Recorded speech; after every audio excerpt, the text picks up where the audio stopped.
there is a lot of things happening today in the frame of solar system exploration. And in the new form of IAC, we have many of these components that are running in parallel, but of course, solar system is very broad. As you know, we have, so I'm Bernard Fang, so I am the chairman of the ITACUS IAF committee, but also part of the exploration committee of IAF as well. We have a space habitat committees. And actually what we are going to talk about this whole afternoon in the frame of the GNF session is covering many of these topics. So we have heard a very interesting GNF about Moonlight, this new initiative that was inspired by ISA, but with a number of partners as an open platform. But we have had also very interesting also GNF events linked with moon exploration, Mars exploration. In 1 hour, we'll have one also about sustainable development and exploration. So I want to advertise that in our committees, we are organizing also the technical session. You have seen some of them, the moon exploration, the Mars exploration, the human and robotic partnership. So many things are happening, even to cover the current exploration program and the next decade. As it will not be easy enough, here in this exercise, we are going to cover decade until 2061. So you see that's a long-term exercise. And I want also to encourage you to go to the other session. Tomorrow we'll have a moon session. And we had also, just at lunch, a very exciting and vibrant interactive presentation session. So now I want to give the floor to the panel on Horizon 2061 Planetary Exploration. So Michel Blanc, the floor is yours.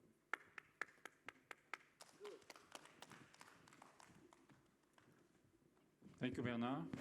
Good afternoon, everybody. It's really a pleasure to be with you this afternoon to present to you in just 1 hour this exercise, which is now nearing its end. It's a Foresight exercise about the long-term future of planetary exploration.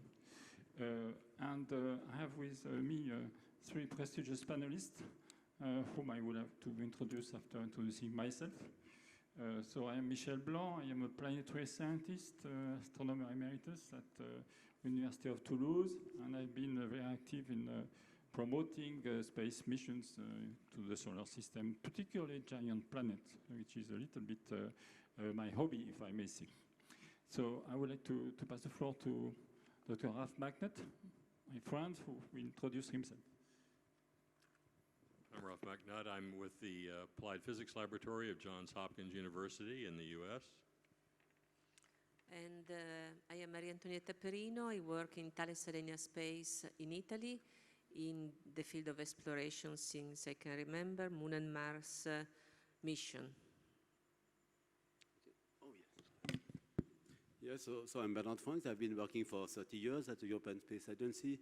I was in charge of our moon mission, Smart One, but I worked on Mars mission, astronomy mission, also experiment on the International Space Station, and as chief scientist. And but now I'm also looking at initiatives to do research and to inspire the next generation to do space and planetary science, in particular towards the Horizon 2061. Thank you, Bernard. So I will start by introducing what is this exercise. Maybe we stand to just show the slides. So the first slide tells you about the motivations of this year. So why did we do it? Well, we think it's very important that we try to establish a framework of the long-term development of planetary exploration beyond the planning exercises of the different agencies, and in sort of a free space where we think of all the missions that are needed to address major scientific questions about the solar system, and we have many. So the idea was really to do a community exercise in which we would explore and actually build together what we call the 4 pillars of planetary exploration. And here I am going to show what they are. So the idea is that planetary exploration works because there are 4 pillars which are built consistently together to support the space missions and our exploration of the solar system. Well, the first one, naturally, is the science. What are the big science questions we have about the solar system? And indeed, even though we have been exploring it for more than 50 years now, we still don't understand the solar system that well. And now that we can also have a look at the other planetary systems around other stars, there are new questions arising. How does the solar system compare to the others? How does it work? Where does it come from? And in which way is it habitable? So science is the driver of this exercise. It does not mean that exploration is only science-driven, as we all know, but this particular exercise has taken this perspective. So this is pillar 1, science. Pillar 2, well, to address these science questions, we have to go to the object of the solar system. And for that, we need planetary missions.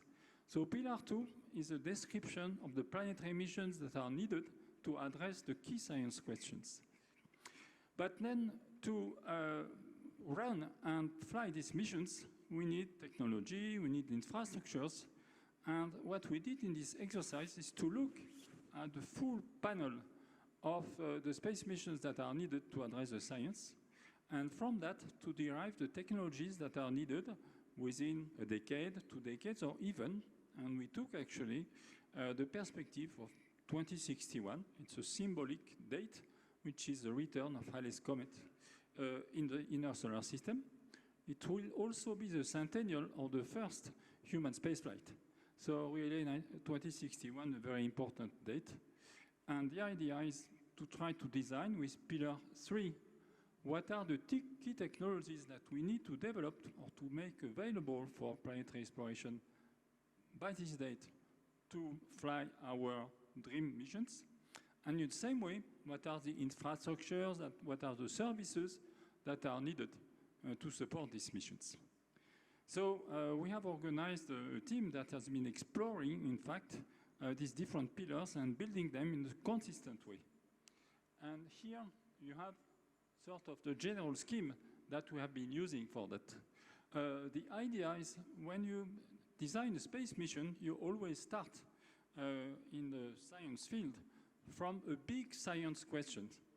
So here we decided that we would fly a sort of a general mission to the solar system to understand it.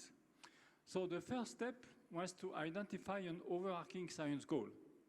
Then, from that, you define more specific science questions. That's the second step. And third, from the science questions, you determine requirements on measurements that you want to do when you go to the planets. And finally, with that, you can specify constraints on the design of missions. Mission targets, mission measurements, mission scenarios, and so on. Finally, with the mission requirements, we took all the missions that really address our key science questions, and by developing the technology needs, we built the pillar 3 for future technologies and pillar 4 for future infrastructures and services. All this is being summarized in a book that is going to be published very soon now, since we are in the final stage of editing. And that will be published by Elsevier, I think, by the end of this year, and I hope there will be many readers among you of this book. So what are the big science questions? Well, we have actually identified 6. The first one is about diversity. Diversity of objects in the solar system. How well do we cover this diversity? Diversities of systems in the solar system. In the solar system, there are many secondary systems, and we need to explore them in the same way as we start exploring planetary systems around other stars. So, keyword diversity with 2 questions. Diversity of objects, diversity of systems. Second part to the left, the question of how we understand what we see now in the solar system. Why are the objects like they are? And basically, there are two reasons to explore. Well, their origin, it's a result of history, or their working, it's a result of the way they operate, they're coupled, and so on. So that's the next two questions, origins and workings. And finally, the last two questions to the bottom right here address the big issue of life in the universe. Where are there habitable worlds in the solar system? And if there are habitable worlds, can we find life, and how do we do it? We do it with space missions.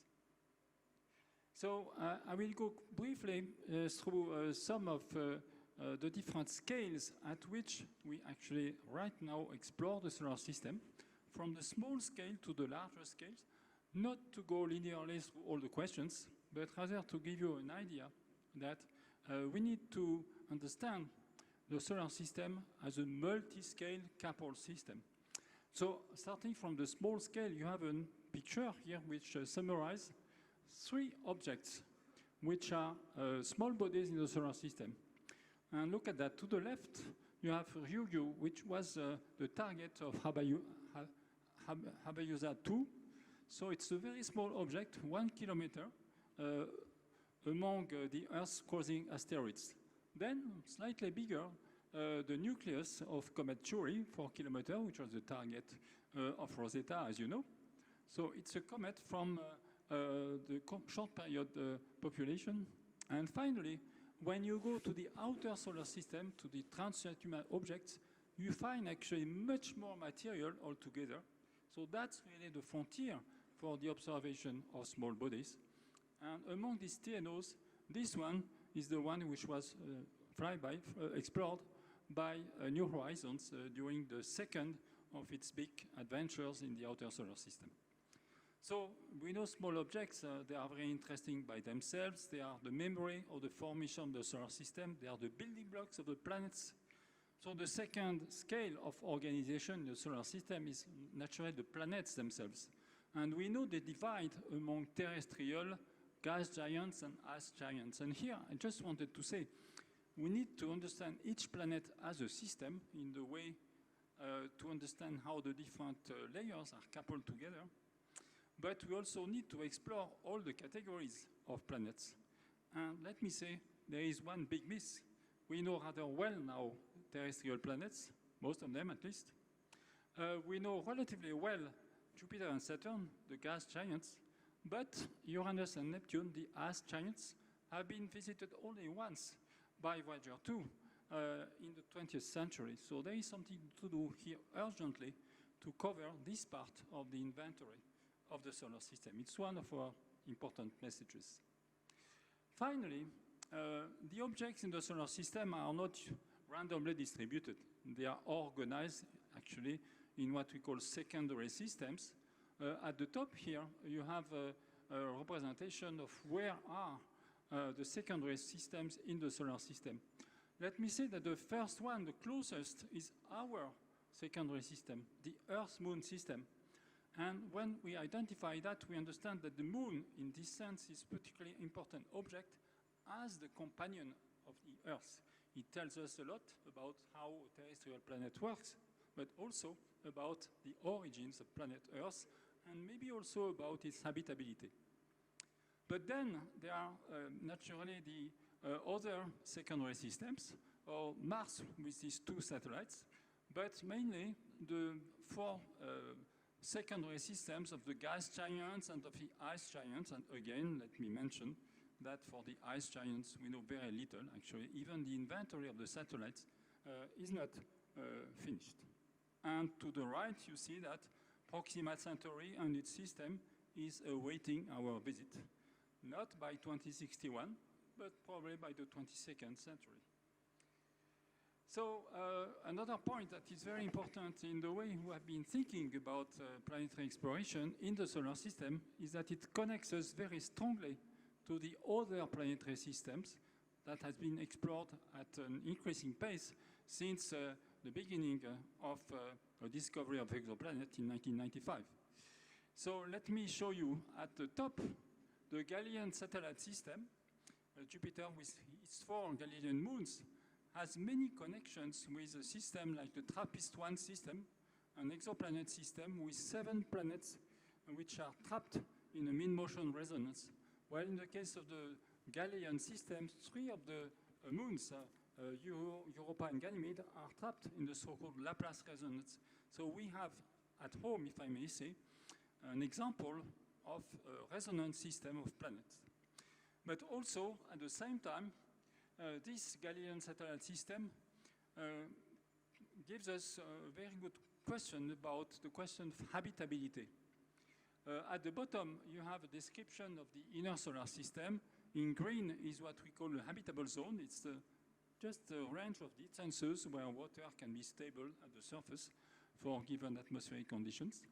We know that in the TRAPPIST system, there are several planets in this habitable zone, but looking at the Galilean satellite system, there are several moons that we know host subsurface oceans, and these moons also are habitable, even though they are outside the habitable zone. So there is a lot to think about how to explore the solar system inside and outside the classical habitable zone to understand habitability, and then to extrapolate it to the other planetary systems. And I will finish with something that is very important for the next step in our Foresight, which is designing the space missions. How do we actually study solar system objects? There are different ways. You have the blue arrows from top to bottom, which tells you the different ways. The first way is the telescopes, Earth-based or space-based. We have been doing that for 4 centuries since Galileo, looking at solar system objects. We can actually look at all objects in the solar system. Then there is a big gap where we basically see very little. And then we can again explore the exoplanet systems. Telescope observations will continue for good, and we will need more and more powerful telescopes to do it.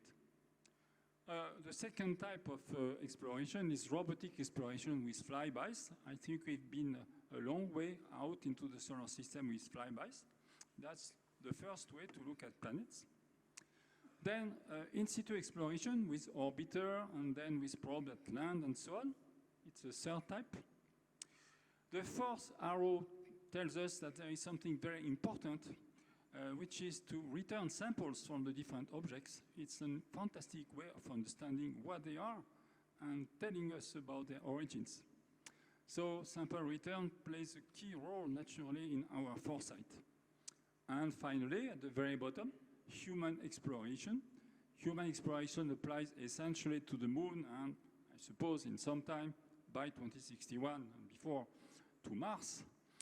Naturally, this exploration will not be made only for science, but science will be, I think, a very important companion of this adventure of human exploration. And with that, I will pass the floor to my friend Ralph McNutt, who will talk about the missions by which we can actually go to these objects. Thank you, Michel. So Michel has already given you a very good introduction to the science and what a complicated ecosystem that this all forms. And so let me go ahead and talk a little bit about the missions, which are also their own complex ecosystem. Again, the idea of the pillars and the fact that we have to decide about where that we want to go. The major part of trying to be able to access the places where that we can do the science. Now, I would like to mention that, if you think this through and you look historically at how we've been doing things, there are basically 4 key elements for trying to figure out how to put together a successful mission. The first one really is the case for going, and that's a question of the science. As Michel mentioned, it's also a question of politics because this is a real world that we live in. And we have a lot of stakeholders out there in all sorts of different places. And so one of the things that we looked at in the exercise was, well, how do we put together a set of representative missions? How do we somehow try to characterize these in a way that sort of makes sense rather than just having a jumble? And basically, one can think about future giant space observatories where we could be sitting at the Earth and having things in Earth orbit that are relatively larger to be able to look out at the world around us. We can think about the Earth-Moon system, and of course, one of the big themes here at this conference has been about how we will be moving out, hopefully in the near future, toward the moon, which is another great asset for being able to not only to be looking at things, but also to be able to help to expand our exploration horizon. Then in addition, the terrestrial planets. So with respect to the terrestrial planets, there are critical science missions that one can think about going back both to Venus. And then, of course, another one of the things that has been talked about here at this conference, and one of the things that is moving forward with NASA and ESA are plans for a Mars sample return, hopefully in the nearer future than 2061.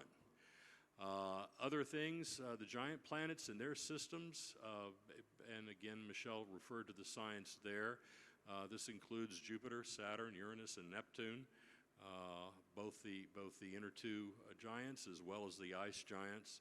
The small bodies of the solar system, we know about the comets and the asteroids. Further out, of course, we've been learning about the dwarf planets. There's some 40-odd of those. And Kuiper Belt objects, this new piece of the solar system, about on the order of several thousand of these objects that have been discovered to date, and more that we're learning about all the time. And then finally, the heliosphere itself, that is the magnetic bubble that encloses our own system within the interstellar medium, and then the solar system and the interstellar medium and beyond.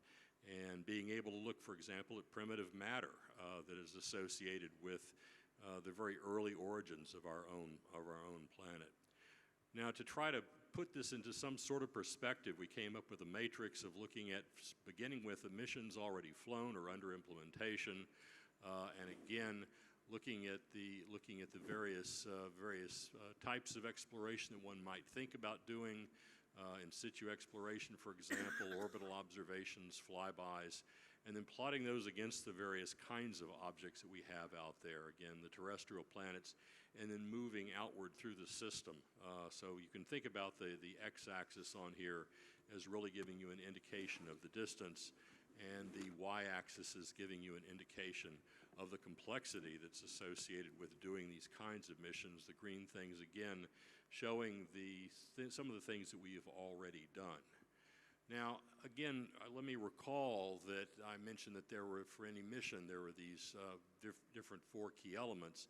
And the other two pieces that fit in with this are both the strategy and the policy. Because you somehow, again, have to have all of the stakeholders together on what places make sense, and you also need to have somebody that's willing to pay for all of this. And of course, we know space exploration is not cheap. If it were, we would already have been to all of these destinations in the solar system. So one of the pieces of that is keeping up with what's going on with other exercises as well, because again, a very complex ecosystem with all of these interactions. Horizon 2061, stepping back and trying to take a broad scale look at what one might do. At the same time, of course, NASA has been has been running a planetary decadal survey with a great number of scientists in the system.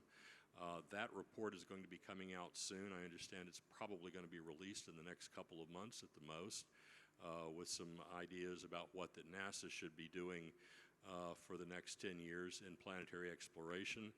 There's going to be a heliophysics or a solar and space physics decadal survey that's going to be starting up soon, looking at things including, for example, the interstellar medium. And of course, more recently, with respect to ESA in Europe, the Cosmic Vision and Horizon documents have again also given various visions of what might make sense, and looking at the programmatic side and looking at the costs that might be involved with doing a lot of these things. So what I can then do is to look at, we filled in these blue boxes that are the missions that are addressing the new science that that this study had identified as trying to fly by the year 2061. And so, for example, one can do mappings of these other policy documents. For example, the Voyage 2050 document that's come out recently from ESA really has got this target on the various moons of the outer planets in the solar system. And anyway, that ends up with, again, my plot of X versus Y, basically distance versus sophistication, with the missions that are already flown or under implementation, of course, are to distant destinations that are closer and not as complex. And then the missions addressing the key science to fly by in 2061. These tend to be further away. These tend to also require more complicated spacecraft in order to do. And one can maybe look at that sort of a general trend, which really represents an outward expansion of not only our physical presence via robotics, but also our sort of wave of understanding, again, through this complex ecosystem as we move out through the system. And so this really sort of tries to sum up Pillar 2, because it really is the intersection between the desired science advances, the why, and then the technological capabilities, the what, and it puts these links together in terms of this question of where. Let me turn this over to my next colleague. Thank you very much. Well, as we all understood, there are compelling reasons to go and explore, and there are many different types of missions that we would like to embark to, trying to look for possible answers to the basic question that Michelle raised 10 minutes ago. Well, the type of mission that we consider in our exercise are really different with respect to the type of spacecraft or platform that we shall use, but all of them are very demanding from different point of view. Ralph mentioned that for sure this type of missions are expensive, not only from a money point of view. They are expensive also for the type of requirements that we have to fulfill to realize them. From a technological point of view and from, let me say, a collaborative approach point of view. No nation, in fact, has the possibility to embark in this type of mission by itself. So for sure, we need to talk here about international collaboration. In this table, we wanted to recap some of the many interesting example of scientific benefits that these missions would meet. Talking about the moon, we really need to go there to extract samples, to understand which type of resources we could use to sustain the development of the lunar surface infrastructure that will allow us to develop on the lunar surface not only infrastructure to sustain human activities, but also laboratories, but also scientific observatories that will open up new windows for us to explore the universe. As for Mars, there is a compulsory need to go there and look, for example, for signs of prebiotic life. We really need to perform here what we call, we need to compare, let's say, what happened on Mars with what is happening here on our planet, trying to understand how we could avoid to become a dry planet in the near future. For the giant planet, we have so many different environments there to explore. And so we really need to meet this goal, different type of platforms, huge, more and more, how can I say, self-standing, more and more equipped with power provision that will claim somehow to move from photovoltaic solutions to nuclear solutions. And so in the third column, you see here a list, not an exhaustive list, of the different group of entities, space agencies, industries, new players that are coming together to discuss in a sort of open architecture how each player could best contribute to, to the needed architecture to sustain this mission. Let me just briefly refer to Mars Sample Return as a perfect example that is, in fact, undergoing in this year, that will allow to bring back for the first time a small samples of Martian regolith back to Earth for us, for our scientists, for our specialists to have, the privilege to finally analyze in our terrestrial laboratory part of some samples of the Martian terrain. Are we already doing that there? Yes. And this, in fact, is what we call the diversity of the instruments and technologies that are needed for this mission. For sure, we are already using now in situ small laboratory to start the initial step of processing the Martian material. But to have the possibility to analyze the same samples here in our labs will, reveal for sure many things that robotic staff won't be able to perform by themselves on the Martian planet.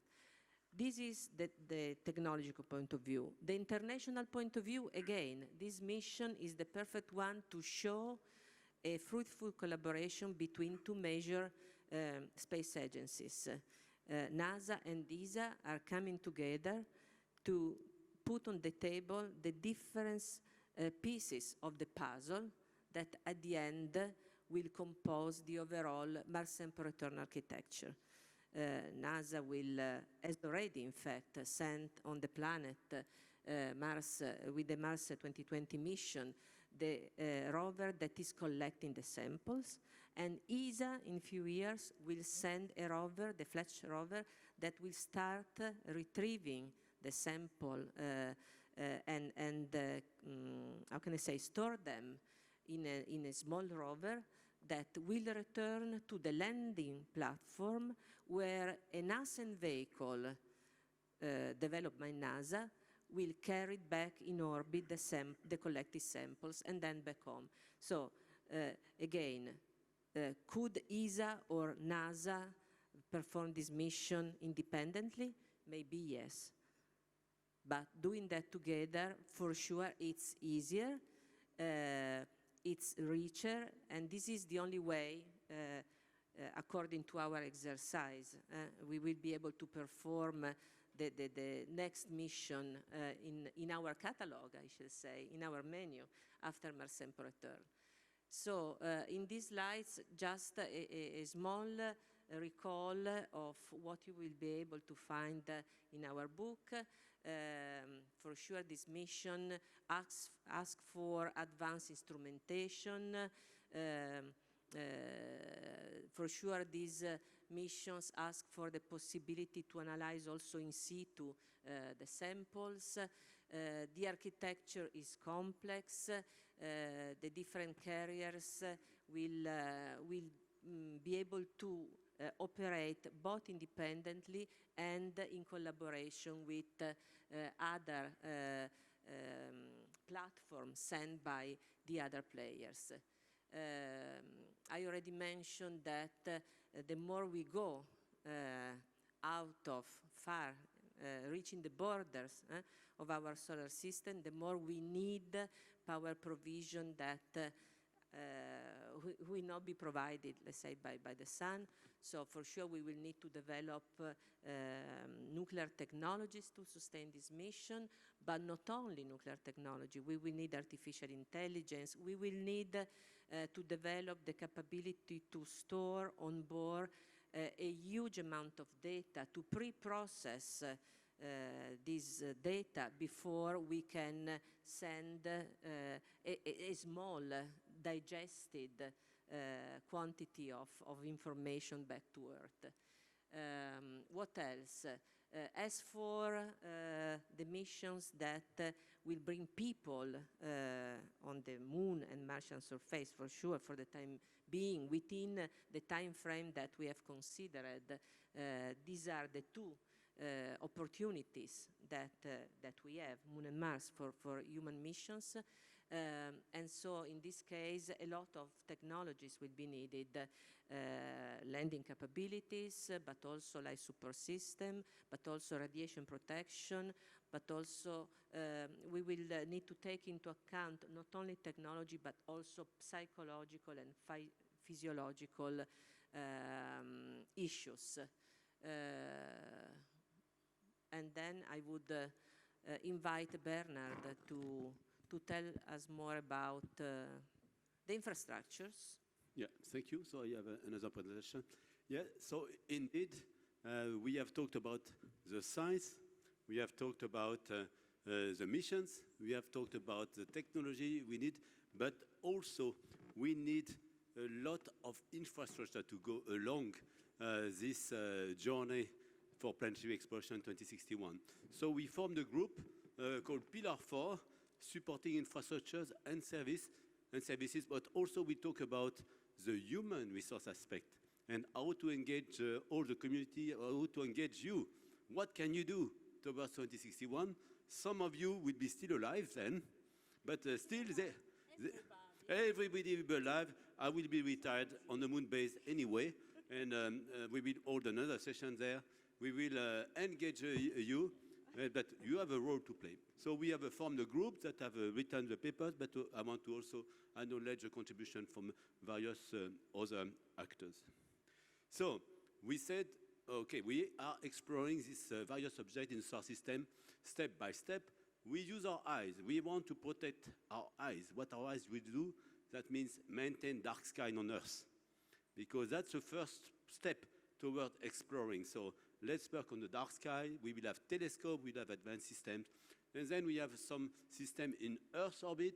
We will have some stations, commercials, governmental satellites and telescopes that will be maintained also by astronauts. And then up you go in deep space with a flyby, like we did with Pluto and with some asteroids. So still there is some discoveries that we do with cameras, spectrometers, measuring gravity. And then, okay, next step, you go in orbit. And with the orbiter, with the swarm, I didn't want to do that, that was me. And okay, you go in situ with descent probes, impactors, and then you will start to deploy some mobile networks all over these various targets. And we try to analyze samples in situ. We return some of these samples. And so, but also a new dimension is that we, as was mentioned, we will have a series of human outposts, facilities, laboratories that will also serve the purpose of doing science, even if we do many other things. And we have also development of support infrastructures, new class of launchers, new class of landers, communication system. We heard about Moonlight, we will have Mars Light, we will have Mercury Light, we will have Jupiter Light, all this solar system navigation and communication infrastructure. And also we have to think about power stations and power system. So, but let's start with the beginning. One resource we need to use are data that we have obtained from previous missions. We have those data in archives, but let's apply new modes of using these archives with merging data from different satellites, applying artificial intelligence scheme, and then also distribute them, visualize, compare them with models, and even develop digital twin planets. You know, now we are talking about digital Earth. Soon we will have digital Mars, we will have digital solar system where we'll be able already to plan our mission and also to project ourselves over the solar system. And then we have also some services that we have to develop further, like planetary space weather to predict meteor showers on Earth or at other planets, predict solar wind properties at planets, and to do that on the Earth's neighborhood, the Moon, Mars, in giant planets, And so that's a lot of tools that can be developed. So in our TV, we not have only the local weather, we'll have the solar system weather, of course. So one important aspect concerning samples, so there is quite a protocol that we have to apply for a sample coming from various parts, in particular from Mars and from areas that could host life. We have to apply a very strict protocol for what we bring there and what we would bring back from Earth. So we have a collaborator here, that Aurore, that has put in our book and the various steps that we have to look at in terms of protocol of preparing the satellite, but also curation facilities that we need to establish on Earth. And then we will have a curation facility on the Moon, because it's a great place to analyze samples and beyond. Now, I wanted to come also to the fact that humans are coming into play, as was mentioned. And we formed 25 years ago the International Lunar Exploration Working Group, a group reporting to COSPA, and with space agencies, with industries, with academia, with individuals like you. And we proposed a vision towards a moon village. Actually, the next session would be about moon village, so that we can talk with them. So starting with this robotic exploration in orbit, then deploying a surface robotic village. And we have already started to do that since 2013 again. We have one lander, two lander, three lander, one that failed, another lander that worked half. And then we'll have a series of robotic landers, and we have now a permanent robotic presence on the Moon. And then next step, we will have boots on the Moon, men boots and also female boots, I've heard. Even with the fashion industry is already working on very nice fashion for the Moon. And then we will have a permanent human presence.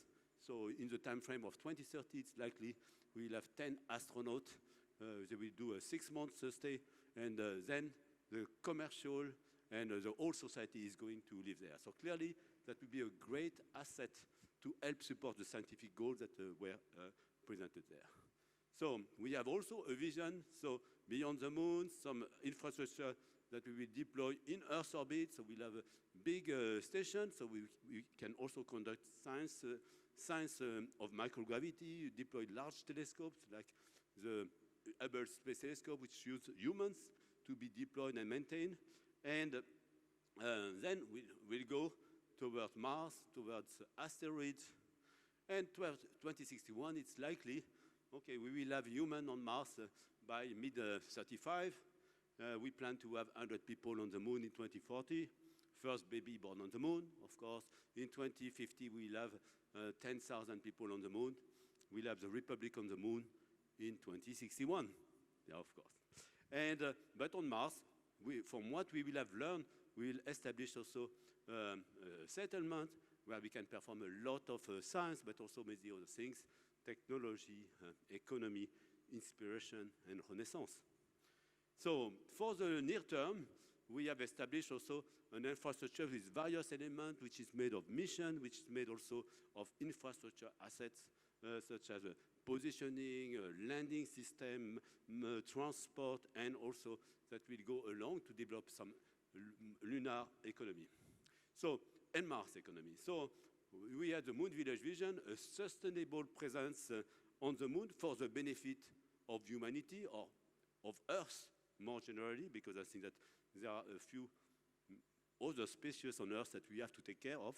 Biodiversity is a big issue on Earth, and I think that's something that we can also address when we are going to transplant the part of the biosphere towards the Moon and other places.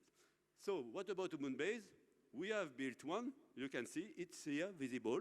That's a base that is called IAC, and actually I see in the audience some astronauts that have been staying there. So I see Charlotte, Mark, eventually later they can tell you about the experience of living 2 weeks on the Moon. We deploy analog simulation where we learn how to do research, how to live on the surface of the Moon.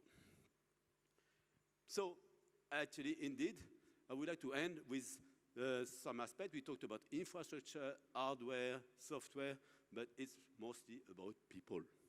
Building and supporting communities for going along this planetary exploration Horizon 2061 set of activities. So we need to organize the science community, the engineering community, coordinate that, make use of institutions like the International Astronomical Forum, COSPA, IAU, so geoscience, national organization, to federate the various communities.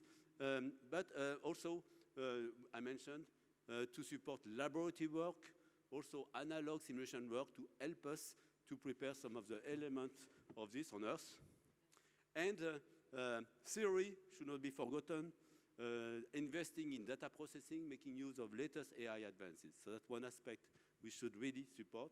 Then one is about business.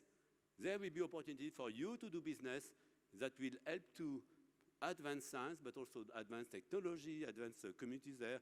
So a number of the stakeholders we have to talk to.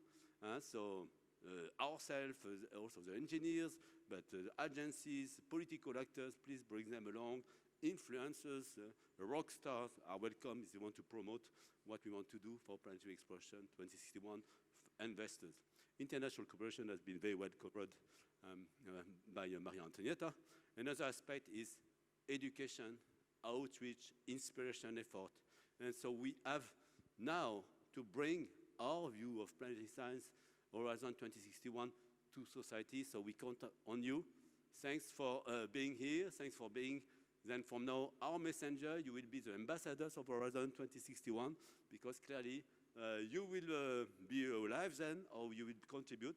And so let's bring other part of society and stakeholders to support it. So we have started this work. For instance, we have organized a number of events at Le Bourget Space Forum. We worked with the Space Generation Advisory Council. We organized a number of workshops. We have been working with, for one of our events, we had a full amphitheater at Superhero in Paris. We did some space up. We worked with International Space University. So that's our vision for engaging the community in Planetary Exploration 2061. Thank you very much. Now, are we finished?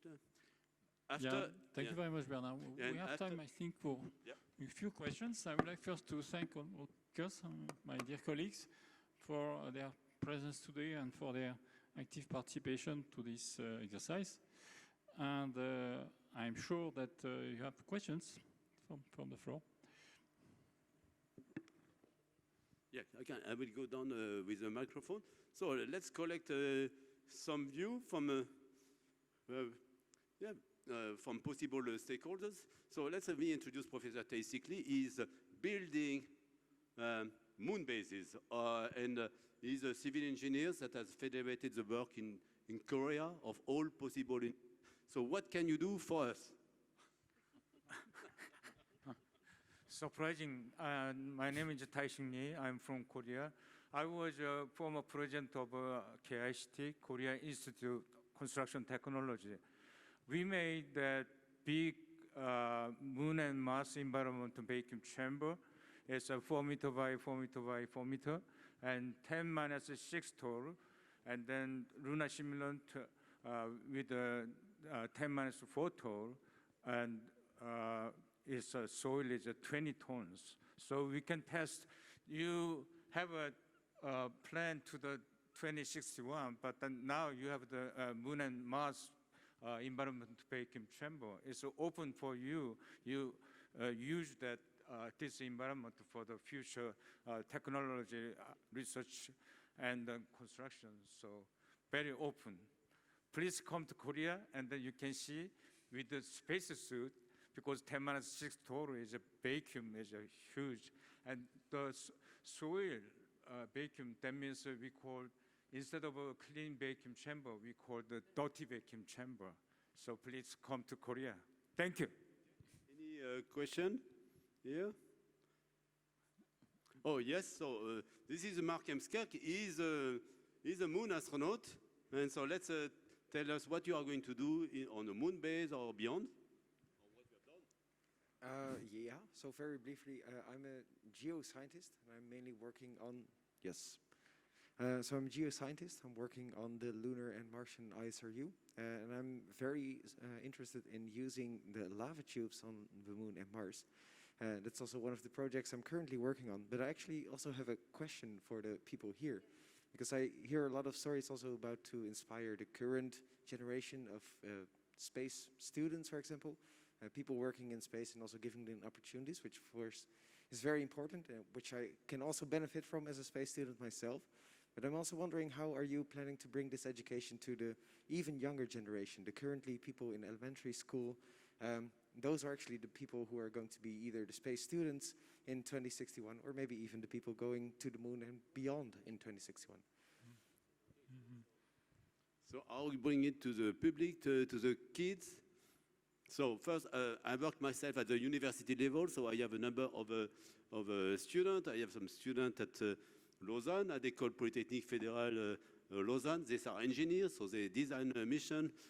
Some geoscientists in Amsterdam, even some humanities students in some in various universities. And I think we want also to address teachers. So are there some teachers here? And when I was mentioning 2040, we'll have the first kid on the moon. We are looking for teachers for the moon school. Actually, Claude Nicollier is with us, so he has flown in space. So what is your perspective then? So how do we bring the next generation to embark on such a space exploration opportunities? Well, I think there is a wonderful future for science and exploration on the moon surface, on the moon base, starting at the end of this decade. And it's very exciting. And science about the moon and science from the moon, there are these two fields that are really very promising. I'm very excited about that. I'm not going to participate myself. I'm in the older generation of astronaut, but there will be wonderful, exciting opportunities. Excellent. So we can involve science on Yeah, the moon. for sure, Bernard. Yeah, question? Yeah? No question. I just a comment. I believe that each of us will be ambassador toward, you know, the normal people regarding the importance to carry on science not only on this planet but also in space. And we will promote it with workshop and yeah. Yes, we will really encourage the organization of workshops that will share with the public, with schools, with students, with pupils, what is our hope today, which is not just only the Earth, even though it's very important to understand the Earth, how it works, how it evolves, but also our shelter in the galaxy, which is the solar system. So, yes, education will be very, very important to give successors to people like Claude Nicollier, who should always. Thank you, Claude, for being with us. Excellent. So I think we have here Charlotte Powers. And Claude, you mentioned science of the moon, science from the moon. There is also science on the moon, life science on the moon, life science in other planets. And actually, Charlotte, she has worked on the effect of radiation on Mars for plants. But in addition, okay, maybe you have, and she has been an analog astronaut. She spent 2 weeks on the moon base. And also you have deployed quite a number of activities for kids in your country. So yes, Charlotte, what do you want to? Thank you, Bernard. I just wanted to comment again on Mark and Claude and the rest. I have some high school teachers or lower education teachers that we work with. And what we actually notice is they make their own programs. And I know that ESA and NASA have their education programs, but it's not directly brought to the teachers and to the lower education schools. So they miss at the moment the connection to actually include it in the programs. And that only works if an ambassador or somebody directly goes to the school and tell them about these projects and tell them how they can include this in the education. Yes. So this could be improved, and I think maybe everybody here can assist with that, to reach out to your lower education primary schools or high schools and see what you can do yourself to improve this and include space into this. I think that's a very good point. Anybody wants to comment on? I have some comment on the fact that, for instance, with respect to this point, we hope, in a humble way, that the book we put together will somehow, be informative, not only for the people that work in this field, but also for the educators Yeah. that will be able to find there, how can I say, all the ingredients. Yeah. The point that it takes a lot of time for educators to take a class, and they have to negotiate within their academic program. Yeah, yeah. So what the agency are doing, they develop content that should be easy to be used by teachers and by kids also directly, but also we try to work with national agencies because they are responsible for education to try to insert it into program. And I think at some stage it's very important that society realize that space now is really big part of our life, but space exploration will be even a bigger part. So they have to prepare the kids to learn about all these aspects of space, and it can be also coming from the top with some experience of pilot projects that can be worked also by all stakeholders. Michel? And one thing I would like to add is exploration and science of the solar system is not just an adventure for scientists asking questions. It's an adventure for engineers. It's an adventure for managers. Here at IAC, we have scientists, we have agencies, we have industry representatives working together. And there is a room, an important room for each of them. And I think it's very important to tell the younger generation that whatever their skills, they have a special place for this adventure to the planets. Good. So the time, what is the time? I think we are 45? just We have 2 2 minutes. minutes left. We have 2 One minutes. last urgent question, otherwise. I think I would like to challenge you. Now, okay, you have heard the good word.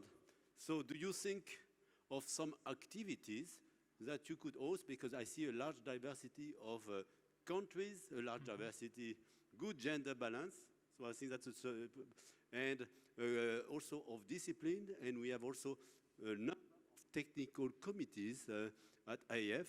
And clearly the exercise that we have done on the planetary exploration side, this could be also expanded to other committees to see how they could contribute. So I would like actually to invite all of you that hope to be alive by 2061, or hope to contribute. We all hope. Yes, we all do, that all want to contribute to the effort, to come here, join us on stage, and we can then take a snapshot of this event today, and then we can see how we can implement some possible future work. We should announce also COSPA or other events. Well, will- of course, there will be a Yeah, we will again, a have discussion. But what's important is this book is going to be released. For sure, it's not the end of the adventure. I think there will be regular refreshments of this Foresight. And also, we are really looking forward to the possibility of doing focused workshops on specific issues, questions that really need to be explored because they become burning. So it's a dynamic exercise we are starting, and regularly we would have to have these workshops to go further with you. And for that, we need all of you, and we are really very happy and very grateful that you shared this hour with us. So Michel, Thank you. if I could put in a final word. So a final word. The most important thing that everyone in this room can do is to talk to your grandchildren about all of this, especially those of you who do not have grandchildren yet. So remember today and pay it forward. Thank you, Alf. IAC Paris, we will see you and we will try to report on some progress. And if some of you want to join the group, yes, you are welcome to talk to us. Thank you very much. So, next year in Paris.